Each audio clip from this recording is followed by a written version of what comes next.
ابتداء رب جلیل کے ببرکت نام سے جو دلوں کے بید خوب جانتا ہے، سامعین و ناظرین کو محمد عامر حضور کا سلام قبول ہو۔ بزرگ فرماتے ہیں کہ ایک عقل مند مالدار آدمی تھا، جب اس کا انتقال ہونے لگا نا، بھی بیمار ہوا اور اسے لگا کہ میں اب فوت ہو جاؤں گا، تو اس نے اپنے ایک ہی بیٹا تھا اس کو نصیحت کرنے کے لیے اپنے پاس بلایا۔ جب بیٹا آ گیا نا تو باپ نے کہا، بیٹا میں نے جو زندگی بھر مال جمع کیا ہے، کمایا ہے، میرے مر جانے کے بعد یہ تمہاری ساری زندگی کے لیے کافی ہے، اگر تم کام نہ بھی کرو تو تمہارے لیے یہ بہت ہے، لیکن مجھے ڈر یہ ہے کہ مال کی فراوانی کی وجہ سے اور کسی بڑے بزرگ کا سر پہ نہ ہونے کی وجہ سے تم آوارہ ہو جاؤ گے اور غلط کاموں میں پڑ جاؤ گے، زندگی بھی تباہ کرو گے اور مال بھی برباد کرو گے۔ تو بیٹا میں تمہیں نہ مرنے سے پہلے چند نصیحتیں کرنا چاہتا ہوں، لیکن وعدہ کرو کہ اس پر عمل ضرور کرو گے۔ بیٹے کو باپ سے محبت بڑی تھی، بیٹے نے باپ سے وعدہ کیا کہ ابا جان میں آپ کی نصیحتوں پر ضرور عمل کروں گا، آپ بتائیے۔ تو اس والد نے بیٹے سے کہا، بیٹا میرے مر جانے کے بعد اگر کبھی تیرے دل میں شراب پینے کا دل کرے، دل میں خیال آئے شراب پینے کا، کیونکہ جس کے پاس مال زیادہ ہو تو مال کی فراوانی انسان کو پھر فتنوں میں مبتلا بھی کر دیتی ہے۔ شراب پینے کا اگر تیرا من کرے نا تو شراب پینے سے پہلے بیٹا ایسا کرنا کہ کسی شرابی کو نشے کی حالت میں اس کی حالت اور منظر دیکھنا، اس کے بعد اگر تمہارا دل کرے تو تم شراب پی لینا۔ دوسرا بیٹا بات یہ ہے کہ مال کی فراوانی ہوگی اور تمہیں دوست اور شیطان جوا کھیلنے پر بھی مجبور کریں گے، اگر کبھی تمہارا جوا کھیلنے کا دل کرے تو کسی ہارے ہوئے جواری کو دیکھنا، اس کی حالت کو چیک کرنا، اور اس کے بعد بھی اگر تمہارا دل کرے تو تم جوا کھیل لینا۔ تیسری بات، باپ نے کہا بیٹا کہ میرے بعد تم چونکہ جوان ہوگے، مال و دولت زیادہ ہوگی، دوستوں اور شیطان کے بہکاوے میں آ کے اگر کبھی تمہارا زنا کرنے کو من چاہے تو زنا کرنے سے پہلے کسی عادی زانی کی حالت زار معلوم کر لینا، اس کے بعد بھی اگر تمہارا من کرے تو تم زنا کر لینا۔ یہ 2-3 نصیحتیں کی اور کچھ عرصے بعد والد کا انتقال ہو گیا۔ والد کے انتقال ہونے کے بعد جب زندگی تھوڑی سنبھلی تو دوستوں کے مجبور کرنے پہ ایک دن نا اس کے دل میں بھی خیال پیدا ہوا کیوں نہ شراب پی جائے۔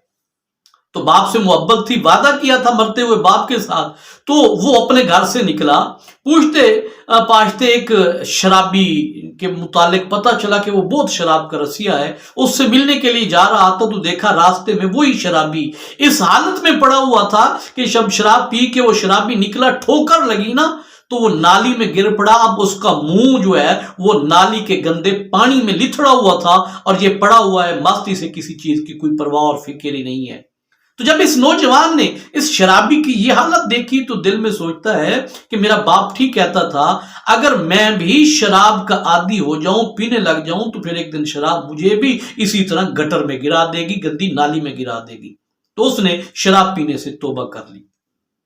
پھر صحبت جس طرح کی ہو بندہ اسی طرح کے عمل کرتا ہے۔ دوستوں نے مجبور کیا بھی کیوں نہ آج نا تھوڑا شغل لگا لیتے ہیں، جوا کھیل لیتے ہیں۔ تو اس نے باپ سے چونکہ وعدہ کیا ہوا تھا تو دوستوں سے کہتا ہے میں پہلے چیک کر لوں جواریوں کے حال حویلے۔ لوگوں سے پوچھا تو کسی نے کہا فلاں جگہ ایک جواری رہتا ہے، اس سے ملنے کے لیے گیا تو جا کے پوچھا بھی میرا دل کرتا ہے جوا کھیلنے کو، میں نے سنا ہے تم بھی جوا کھیلتے تھے، بتاؤ تمہاری حالت کیا ہے۔ اس نے کہا جی بڑا مال و دولت تھا، گھر بار تھا، بیوی بچے تھے، سب کوئی تھا، بڑی سونی زندگی گزر رہی تھی کہ مجھے جوئے کی لت لگ گئی، کچھ دن جیتا اور پھر مسلسل ہارتے ہارتے نوبت یہ آئی کاروبار ختم، مال دولت ختم، گھر بار بھی بک گیا، اور جب میں بھوکا کنگنا ہو گیا، بھکاری سا بن گیا تو پھر میری بیوی نے بھی بچوں کو لے کے میکے جا کے بیٹھ گئی اور مجھ سے طلاق کا مطالبہ کر رہی ہے۔ اب میں ہوں اور میری یہ حالت ہے کہ روٹی لوگوں سے مانگ کے کھاتا ہوں، بیوی ہے نہیں، بچے بھی نہیں ہیں، اور میں تنہائی کا عذاب جھیلتے ہوئے موت کو پکارتا ہوں کہ پتہ نہیں کب موت آئے گی اور میں مروں گا اور ان تمام غموں سے نجات مل جائے گی۔ تو جب اس نوجوان نے اس ہارے ہوئے جواری کی حالت دیکھی تو اس نے توبہ کی، میں بھی آج کے بعد نا جوا کھیلنے کا خیال دل میں نہیں لاؤں گا۔ کچھ دن مزید گزرے، اب دوستوں نے مجبور کیا کہ پیسے ہیں اور کیوں نہ ایسا کریں کہ تھوڑا گناہ کر لیا جائے، زنا کر لیا جائے۔ تو مشورہ یہ ہوا کہ فلاں جگہ ایک عورت نے کوٹھا بنایا ہوا ہے، پیسے لے کے نوجوانوں کی خواہشات کو پورا کرتی ہے۔ تو دوست چلے گئے، یہ بھی ٹائم فکس کر کے بھی میں بھی آ جاؤں گا۔ گھر سے نکلا تو جو ہمسائے گوانڈی جسے ہم پنجابی میں کہتے ہیں، جو ہمسائے تھے نا، وہ بابا جی باہر مل گئے۔ تو پوچھا بیٹا کہیں تم بھی اپنے دوستوں کے ساتھ اس آوارہ عورت کے کوٹھے پہ تو نہیں جا رہے؟ اب شرمندگی کے مارے اس نے نظریں جھکا لی کہ اس بابے کو کیا جواب دوں۔ بابا جی نے کہا بیٹا تم اپنی مرضی کے مالک ہو، پر تیرا باپ بڑا شریف تھا، تو میں اس تیرے باپ کی اچھائی کی وجہ سے تجھے مشورہ یہ دیتا ہوں کہ ہماری بستی کے نا پچھلی گلی میں ایک بشیر نام کا آدمی رہتا ہے، وہ بھی تمہاری طرح نوجوان تھا، مال دولت بڑی تھی، تو وہ زنا کی لت میں لگ گیا تھا۔ اب اس کی موجودہ حالت جا کے اس سے مل کے پوچھ لو، اس کے بعد بھی اگر تمہارا من کرے تو تم کر لینا۔